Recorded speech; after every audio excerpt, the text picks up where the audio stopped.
This is She Creates Business, a podcast for wedding pros. Your host, Kinsey Roberts, interviews incredible women in the wedding industry who are making their mark and creating success on their terms. Join the conversation. Hello there. Welcome to episode 163 of She Creates Business, a podcast for wedding pros. This is your host, Kinsey Roberts. Thank you so much for joining me today. My guest on the show today is Neillie Butler, who is the founder and executive planner at Mariee Ami. We are talking today about bringing back the human connection into our wedding businesses. I'm sure you'll agree with me when I say that, as we get more and more technologically advanced, I'm sure, especially those of you who've been in the industry for a long time, you can really tell how much it has changed as far as communicating with couples, how much we use technology. And I think sometimes it is easy, and I'm raising my hand, it's so easy to forget and to kind of lean on technology to bridge that gap and be that communicator for you, be that connection point for you. And it's really important for us to remember that we're all still human beings. We still need to provide that human connection in our business. And how can we do that in a way that honors the tradition of human connection, but also allows us to run really efficient businesses and allows us to take advantage of technology, automation, and things of that nature where we should and where we can. We are all entrepreneurs. We're running businesses. You may or may not have employees working with you. It might just be you or you and one other person. So absolutely, we need to take advantage of what technology has to offer, but we also need to honor those human relationships and keep those going. And that's what Neillie's going to talk to us about today. Let me tell you a little bit about Neillie. She's the founder and executive planner of Mariee Ami, which I already mentioned. As a child when she was younger, she struggled with some learning challenges early on in school. And then during college, she battled 3 rounds of a rare soft tissue cancer, which she has overcome. She started Mariee Ami in the height of the economic crisis in 2009 with just a few dollars to her name and a computer that she purchased at Sam's Club. That's how she started this business. The subsequent years, she really spent growing her business with a scrappy yet resourceful mindset, hiring smart women who shared her philosophy on client service, and those things still contribute to a large part of the success of her company today. Now, Mariee Ami has blossomed into a very successful business with 7 creative full-time employees who embody her core mission to act as a bride's best friend, which is what Mariee Ami translates to in French. Mariee Ami is a premier full-service wedding planning and design studio in Birmingham, Alabama, producing unique celebrations throughout the Southeast and worldwide. They are honored that Mariee Ami has been recognized as one of the nation's premier event planning and design firms by notable media, including Brides Magazine and Southern Weddings Magazine. This is a wonderful interview. Before we get to it, I would be remiss if I did not tell you that as the time of this recording, we are headed into the busiest season of the year for us, you guys. We're headed into the prime wedding season, and I really hope you have all of your marketing ready to go. I hope you have a lot of scheduling and batch working ready to go so that you can continue to market your business even when you're at weddings through this busy wedding season. And I know something that can help you. It's the She Creates content calendar over in the Pro Shop, the sponsor of this podcast and all podcast episodes. You can find that at shecreatesbusinesspodcast.com/shop. You can grab lead magnets over there. You can grab the She Creates content calendar. You can grab the customizable wedding planning checklist. Make sure you are batch working. Make sure you're scheduling out. Make sure you're creating content so that you can have that working for you while you're in the busy wedding season, while you are, taking a rest, while your team is working. It's really important that you guys have that going so that you don't have to play catch up before next year's engagement season. Again, you can find that all at shecreatesbusinesspodcast.com/shop. And without further ado, let's go to today's podcast episode with Neillie Butler of Mariee Ami, talking all about how we can bring back the human connection in our wedding business. Here we go. Neillie, welcome to the show. Thank you so much. I'm glad to be here. I am so glad to have you here. We're going to have a lot of fun today. I am looking forward to this topic because while we talk about, variations of business all the time on the podcast, I cannot remember a time where we specifically discussed really how we can incorporate the human connection and bringing it back into our businesses more as wedding professionals. So I think this will be a really great topic to touch on. And I can't think of anyone better than you to talk to us about this. But before we get into the meat of the discussion, I read your professional bio there at the top of the show, but I would love for you quickly just to tell everyone who you are and what you do in the industry. Okay, great. I'm Neillie Butler, and I own Mariee Ami. We are based in Birmingham, Alabama, and do luxury weddings all over the world. Mariee Ami consists of 7 additional people, including myself. So it's very much a team. It's not a one-man show at all. Um, and we, just take a lot of pride in the relationship that we have with our clients, hence the name Mariee Ami, which stands for bride's friend in French. But that's who I am. That's where we are. And you've been planning for 10 years more? Yes, for 10 10 years. years. That's I was right. in the basement of my home 10 years ago. It seems like yesterday, but yeah, for 10 years we've been doing this. Walk me through what you were thinking. I know that when you planned that in the basement of your home 10 years ago, you were kind of down to your last dollar. What were you thinking at that time? What was it? I know you'd kind of dreamt about being a planner, but what was it at that time in your life when you could have gone in so many directions, made you decide to open Mariee Ami? Yeah, so I was down to my last dollar. My husband and I were in a little bit of a financial crisis right there in 2009, Yeah. and I had really had the passion and the drive. I really wanted to do my own thing, and I had been in corporate planning before that, and always had in the back of my mind that I wanted to plan weddings, but not really sure how that would ever become a reality. And so with $300, I just went out on a limb and said, I'm going to start this. And given that my husband and I were in such a tough time, I was kind of latching on to friendships, and I was very vulnerable in my entire, like you can put up an image of who you want to be, but when you kind of hit quote rock bottom, you're really, you just have to be yourself, and you have to love people for who they are. And I saw compassion from, friends and relatives. And so just the friendships there during that time in my life, when I happened to start the business, I think I ultimately did not know what I was doing, but I was starting a compassionate business just because I was at rock bottom. And so the planning side, I said, well, I'm just going to plan anything anyone's willing to hire me to do. Mm-hmm.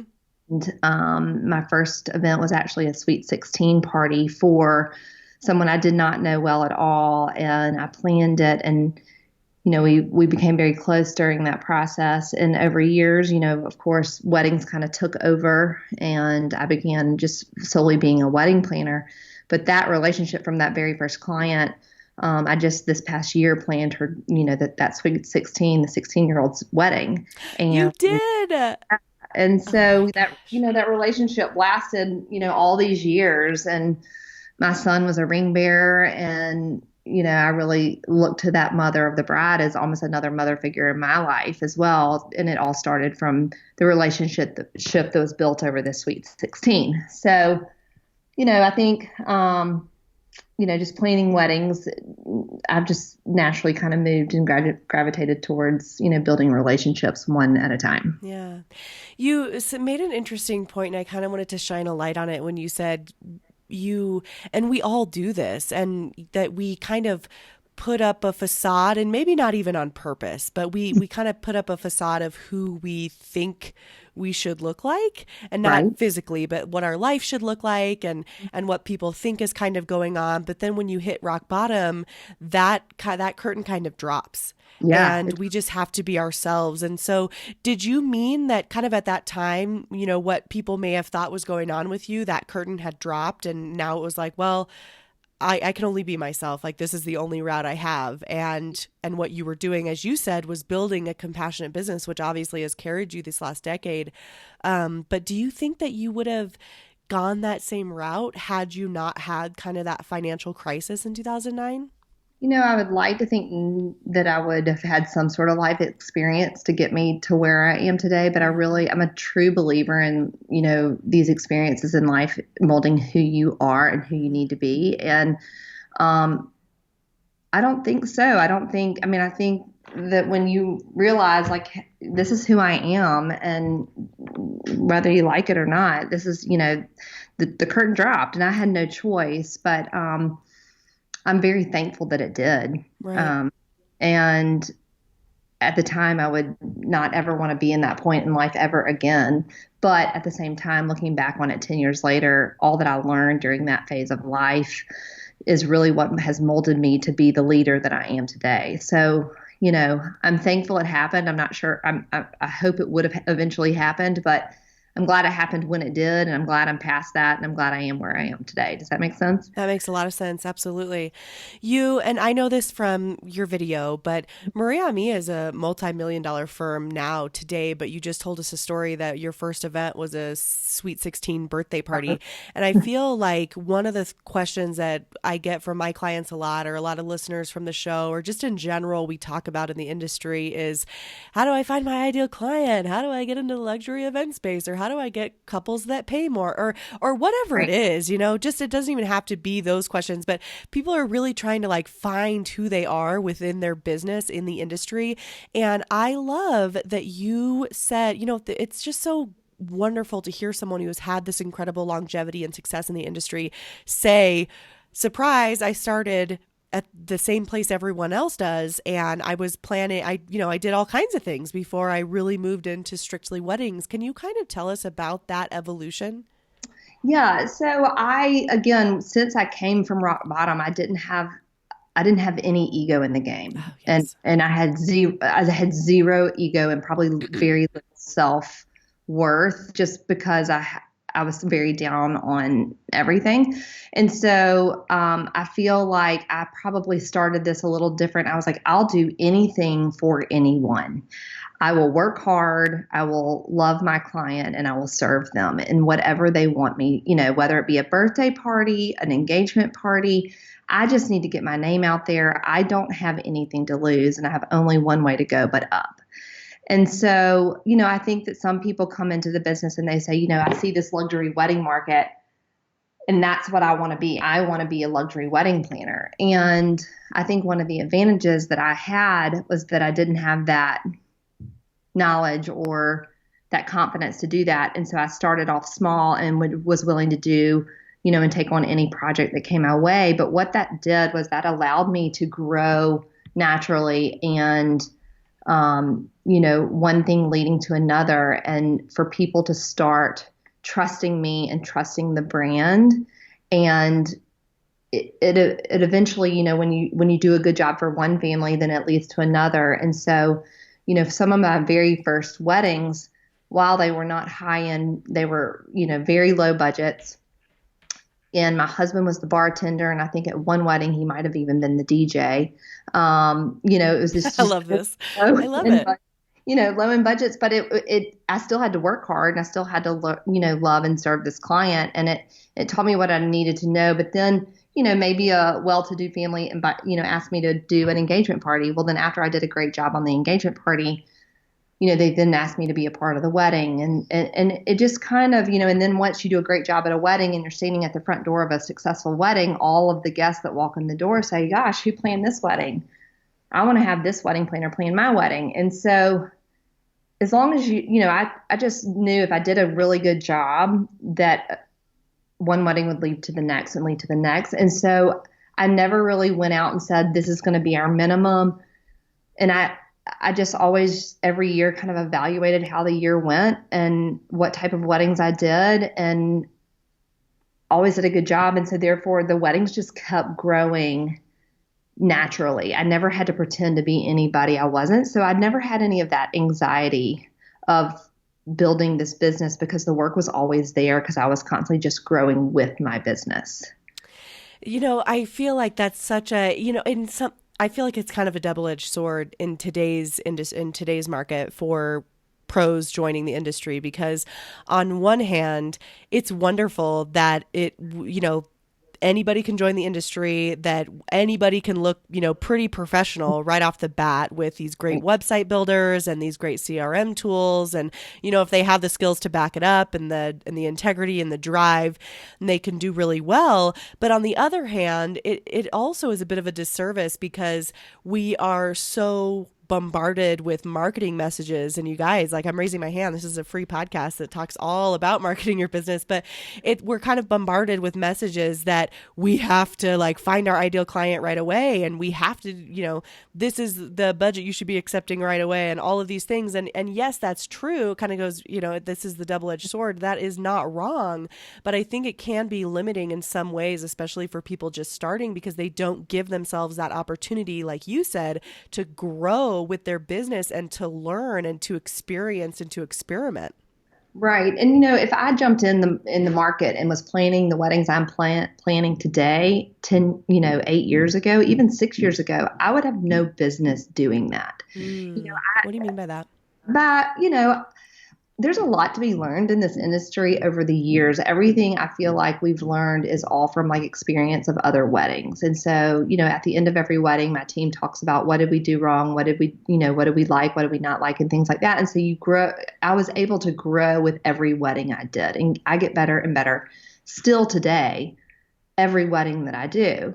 And so, I feel like I am 100% confident that when a bride walks in the door and she has a very large budget and it's a very hard wedding, destination, whatever, I am confident that my team is ready to plan that wedding because we have 10 years experience in doing so. We're charging what we need to charge. We're not trying to be, we're not throwing the ball out and then trying to catch it. We are, and it is, as a business owner, the anxiety that I would have selling a product or a service that I wasn't quite that yet would not be worth it to me. And so I think you already have enough anxiety and worry as a business owner that if you were out there trying to kind of be somebody you're not quite ready to be, yes, I think it would put yourself in a position that's just, not fun to be in.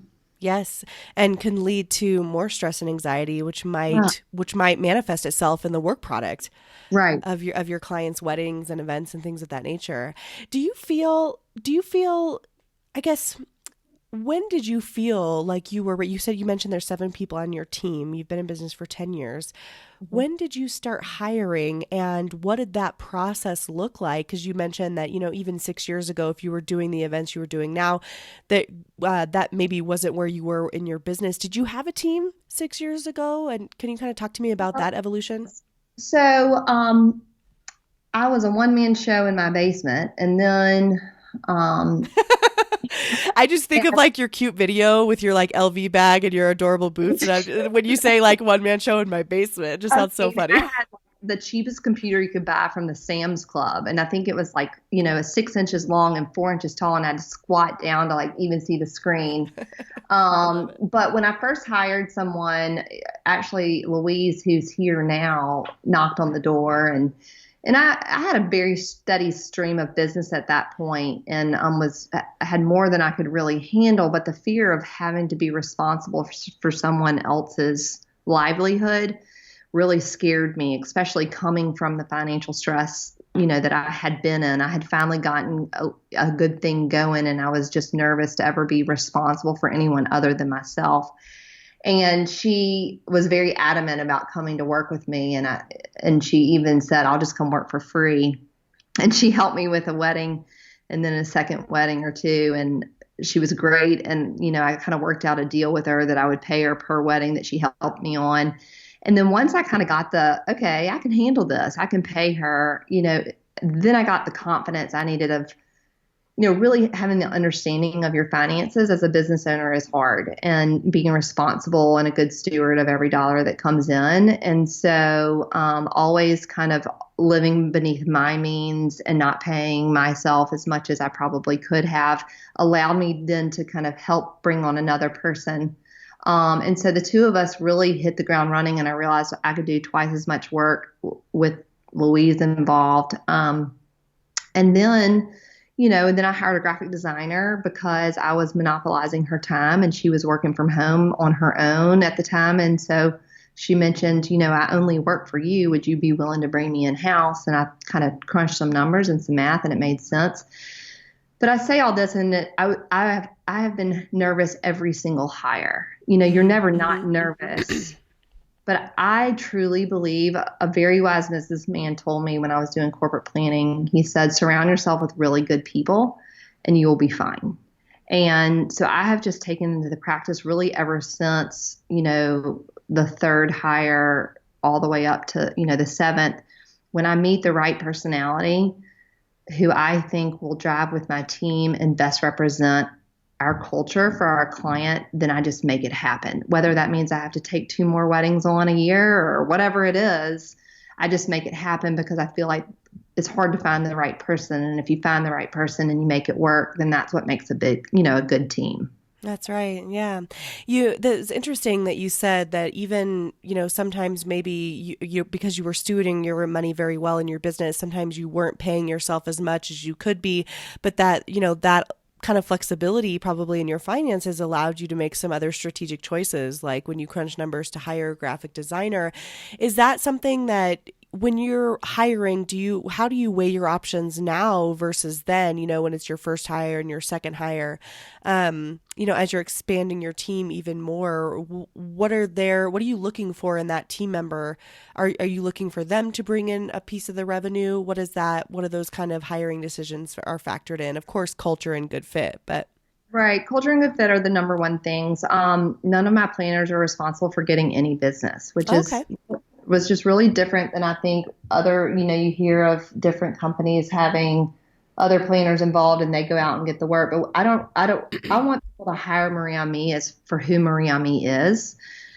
And I don't want that internal pressure amongst my colleagues of like, oh, well, did she come to Mariee Ami because of you or did she come to Mariee Ami because of me? And is it because all of our work is referral. And so I just don't want to create that atmosphere for my team. And so I still actually talk to every single person that calls in and I vet the client and they interview me and they hire Mariee. I make it very clear you're hiring Mariee Ami as a team. And so, I guess I'm kind of going a roundabout way of answering your question, but they're not responsible for bringing in work. But I do think of, do we have the work to keep this person busy and will that person pay for themselves? And if I can answer those 2 questions with a yes, then the right fit, then I really see no reason not to bring them on. Yeah, I like that. So how are you, especially as you've grown to a team of 7, how have you kept that desire to have a human connection and a compassionate business? How have you kept that theme, in your business and allowed it to grow as Mariee Ami grows, as your team grows? How do you keep that kind of at the forefront? So I'm one of those people that if I treat my team with the love and respect and serve them the way that I then want them to, in return, do that for our clients, I kind of see that as the process. And so I like to believe as a leader, I'm the first one here and the last one to leave. I'm never going to ask them to do anything that I don't already do. But just showing them all with respect and love and, and me serving them as well, I have found that they then turn and they can then, live that culture for our clients. And it's definitely been a mentorship type program in the sense that all of the girls that work for me have, except for, one really came straight out, or maybe out of 2, came straight out of college to work for us. And so they were very young when they came on and kind of being able to mold them into, how I want the clients to be treated and how I want them to be connected. It just worked. And then, we just breed this connection with our clients and, we always pick up the phone to call. If we need to fly across the country and have a face-to-face meeting, that's not just me who goes. I'll grab the graphic designer and throw her on the plane with me and we'll go because I want the graphic designer to be able to talk to her because, things get lost in emails and things get lost over the phone. That's true. And if you can ever have that in-person, connection, then I feel like the trust is there between the client and the person on my team. And so whenever I can have that opportunity, I definitely take it. And, the girls are, here just really encouraged to, be that person for their client. And they take a lot of pride in that. And so it just kind of works. just works. Yeah. How are you passing, you plan really big and hard weddings. There's a lot of moving parts. There's a lot going on. How is it in my mind? I sometimes think, such high luxury events can be extremely stressful but I'm sure you have amazing clients and you're building amazing long-term relationships with them. And how do you do that? How do you manage, such large budgets, which I'm sure come along with high expectations with, the human connection and connect, of course, the face-to-face meetings. But I don't know. In my mind, I'm just picturing like someone so different than from where, of course, I live. Like my market's totally different. So I do think like sometimes, like I look at my business from two sides. Sometimes I'm like, gosh, we're too good of friends. We're more than just a sorority. We're not a boutique-y little office. I mean, we're a firm. We're running a multi-million-dollar business. Yes. And so, I feel like I could come in here every day and be that multi-million-dollar business owner that doesn't connect, like treats it more as if they're hiring their lawyer more than their wedding planner. And I would probably be fine and we would run the same professional business. But to me, if somebody is going to trust me with $1 million or $500,000 or even $200,000, whatever it is, it doesn't matter what that amount is. That person has invested in Mariee Ami and they are trusting us to deliver a product. And there is so much anxiety that goes into wedding planning. I laugh all the time that my next business, I'm going to have a mental health facility down the street because we all need it. Yes, we do. But, so there is so much stress, there's so much anxiety, there's so much emotion when it comes into weddings. And you have to ride that fine line of being very professional and personal.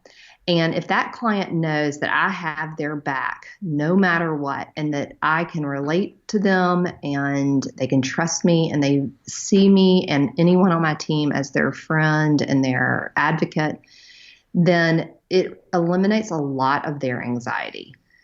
So the more I can connect, the better it is. And I've told somebody once before, we'll meet, maybe we do a Skype or a conference call to get hired by a client that say lives in New Orleans and I'm in Birmingham and we haven't met over, in person yet. And we've done some calls and we're talking about budget and we're talking about vendors and we're doing these things.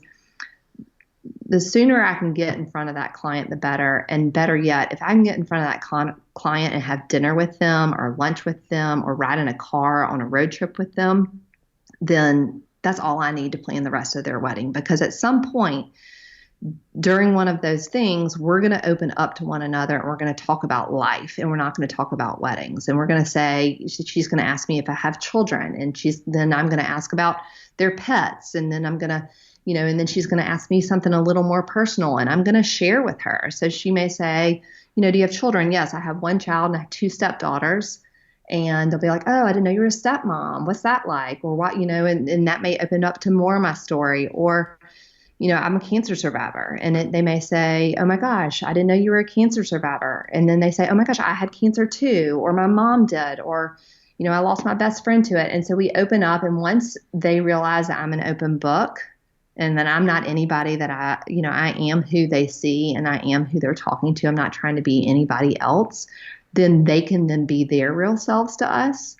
And then it's just so much easier the whole rest of the planning. Because if they get stressed out, I can usually say, hey, team, give her a break. She's really stressed out. She has her med school exams on Friday and she got she and her mom and her a little bit of a tip or whatever it is. But normally the stress and anxiety during wedding planning is really not ever the wedding. It's always something else. So I feel like once you become their friend, it just takes a lot of, it makes managing their anxiety, managing their emotions a whole lot easier. Yeah. Well, and because you see them as a human and a person and not as a transaction in your business. Exactly. And you know what? They see me as a human. That's and I right. make mistakes. And, I had somebody the other day say, hey, Neillie, you've been planning my wedding 6 months and you've misspelled my name on that document. And I was like, you're darn right I did. But you know what? I'm almost flunked 5th grade for spelling. And they laughed and they knew it. And, so they treat me like a human too. And I think that if you can take that pressure off yourself and off them, then managing this kind of money and this type of an event is just a little bit easier. You mentioned something that you are a cancer survivor, and you're a 3-time cancer survivor. Is that right? I am. And that happened to you when you were at the University of Alabama. Yes. Well, the whole time I was in college. You were in college. Mm-hmm. How do you think that shaped you as a person? I think that it gave me the drive that I have now because, if I can beat cancer, I can kind of do anything is my mentality. That's right. Not to say that I'm not, unstoppable, but, it just kind of gives you that drive, that internal drive and motivation to do something with your life. And, but it also gives me a lot of empathy for my clients. And so I feel like, somebody's always going through something and you don't know what it is. And whether it be cancer or an illness, a divorce, whatever, but there's a lot of things going on in people's lives and they just need some grace and some love. And I feel like, that cancer experience for me gave me all of that. Mm-hmm. When you were being supported through that, I'm sure your family was around you and friends. And what did that teach you about relationships? I feel like that was carried into kind of that compassion that you started Mariee Ami with from the very beginning. Oh, absolutely. So my community was the community at which my office is in today. Oh, really? The same community that supported me all the years of being sick. And so, especially when I started my business, I felt like the same community that supported me when I was sick was the same community that supported me when I started my business. And so that definitely helped. And it just, what a real relationship is, what a real hard time is. It just opens your eyes to so much, especially when you're, 19, 20, 21 years old. That's kind of a view of the world that most people don't get at that age. Mm-hmm, and that's right. So, just valuing the important people in your life and not taking any day for granted. Yes. Well, thank you for sharing that. I appreciate that. Sure. What is if you get obviously interns in your business, I'm sure other people who are wanting to become wedding planners or just other wedding vendors ask you for advice all the time because they see the success that you've had. What's one or two pieces of advice you would give to our listeners who are growing their businesses right now as well? Just to learn as much as you possibly can. And, I kind of touched on this at the beginning and I say this in a nice way, but kind of check your ego at the door. That, open your eyes and listen and, meet as many people as you can. Never be too good to do the lowest job on the totem pole, because you'll be amazed at what you learn there. I've worked as a scullery in a catering department and I've put together flowers and, what I learned in those back of this, house jobs, I still use today. And so just try and treating every single person that you come in contact with grace and respect, because you never know when you're either going to be working with that person or being hired by that person or needing that person. I think, one of the comments that I get on a regular basis is, I want to go to battle with Neillie Butler any day of the week because one, I have a team of people because I can pick up the phone and call anyone to help me because I try and help them as much as possible. So there's just this open relationship with so many people. And then just kind of, staying calm and confident. But, I would say learn as much as you can and treat every single person with respect. Yes. Yes. Neillie, this has been so much fun. Thank you for sharing with us and just opening up all of your years of experience to us. Where can everybody find you online? So Mariee Ami is Instagram, Mariee_Ami. And then my personal is Neillie B. So that's where we are. Perfect. And I will put everything in the show notes, you guys. Neillie, thank you again. Thank you so much for having me. I loved it. Thank you so much for listening to She Creates Business. Please take a minute and head to iTunes to leave an honest review so we can help more wedding pros find the show.